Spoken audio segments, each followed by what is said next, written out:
Let's put our hands together for Emily Lowenstein, the Beauty and the Beast.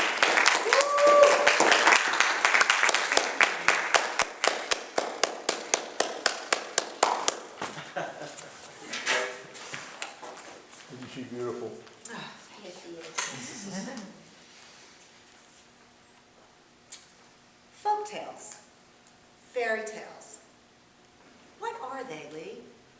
They are morality stories that are told to children so that they can learn life lessons.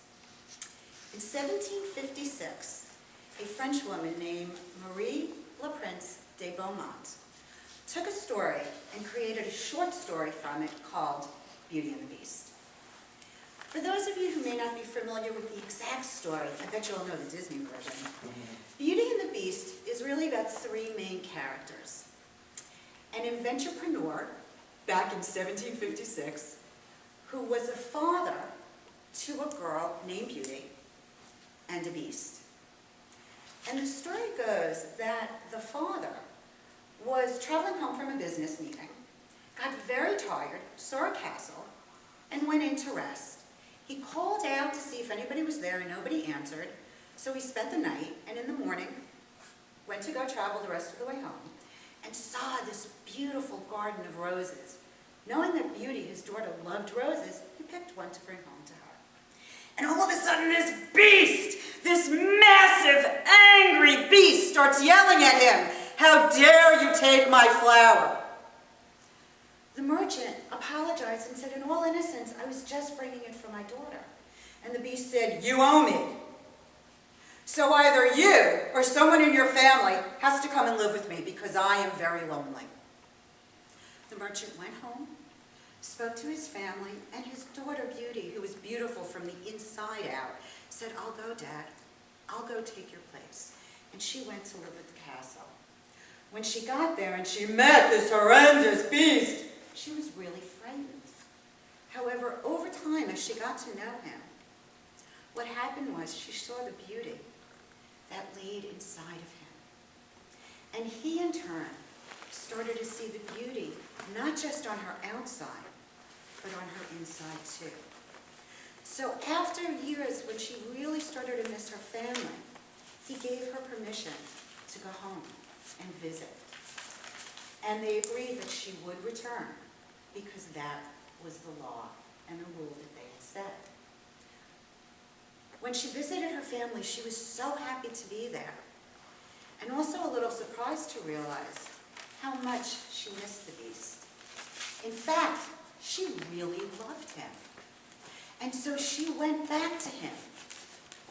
And when she returned and she declared her love for him, and he declared his love for her, guess what happened? The spell that he was under broke. And poof, he turned into the prince he always was. And as all good fairy tales end, you know that they lived happily ever after. Right. Well, you know, fairy tales are not just for children. In fact, if you watch and you listen really closely, you will see that they apply to all our lives at different times and stages. As so was the story of Beauty and the Beast for me. When I was in coaching school, we had an assignment, and that was to create a representation of our gremlin. Now, for those of you who don't know what a gremlin is your inner critic. It's that voice, that chatter that constantly runs through your head saying, "No, no, no, you're not good enough, you cannot do this." And we as students were learning how gremlins were created and why they were created, how they stop us from being all that we could be, and most importantly, what we as coaches could do to help our clients break free, to break the spell. And in order to do that, we needed to do that for ourselves. And I knew very quickly what my gremlin was going to look like. It was going to be a Barbie doll, because I was all about outer beauty. Living in New York, that's all that really mattered. It didn't matter what was inside. and I played the game really, really well. However, inside I thought I was really ugly. And so it was really easy. This is my gremlin. Funny thing, most Barbie dolls are blonde. I picked a redheaded Barbie because back then I was a redhead, a bottled redhead. And so I didn't realize that this was Disney's version of Belle from Beauty and the Beast. I also wanted to have the belly of the beast represented, that thing inside of me that I felt was really ugly. So I found this little tiny doll that to me looked really ugly. Take a look. Green with tentacles and an ugly dark face and eyes. Right? Wouldn't you say this is really, really, really ugly? Yeah. Well, a funny thing happened on the way to thinking something was ugly. A couple of days before class, where I was going to have to present this, I decided to find out what this character was. And it was from Star Wars, and I looked it up. And lo and behold, this character's name is Kit Fisto. Excuse me, I have a hard time with those Empire dialects. This character is a master Jedi warrior.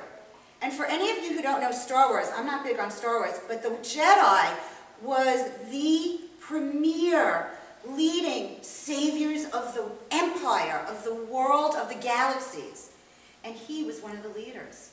In fact, these tentacles, which I thought were so ugly, were actually, for this character, the way he felt other human beings and other creatures. And they were so sensitive that he could feed upon it.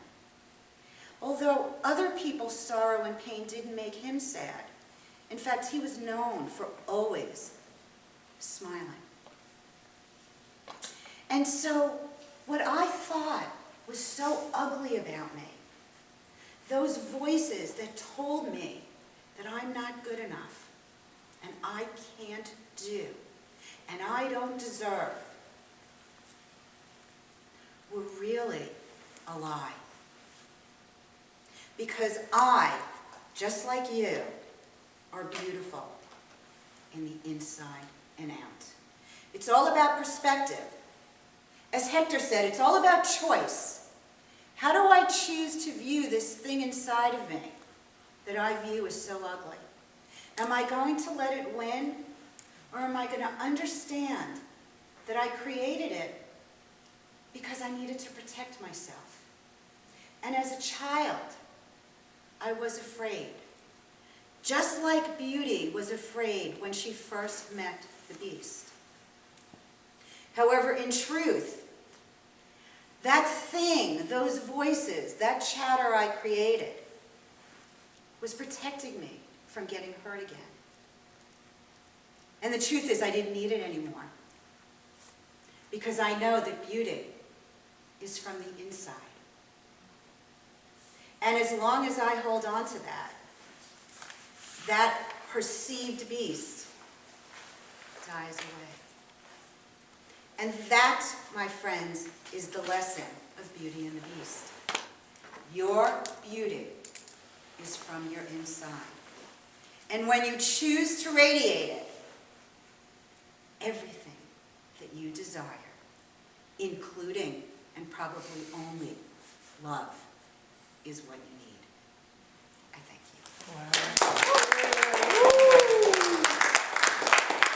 That was pretty good for no sleep. Thank you. That was really cool. Whose turn is it now? Wow.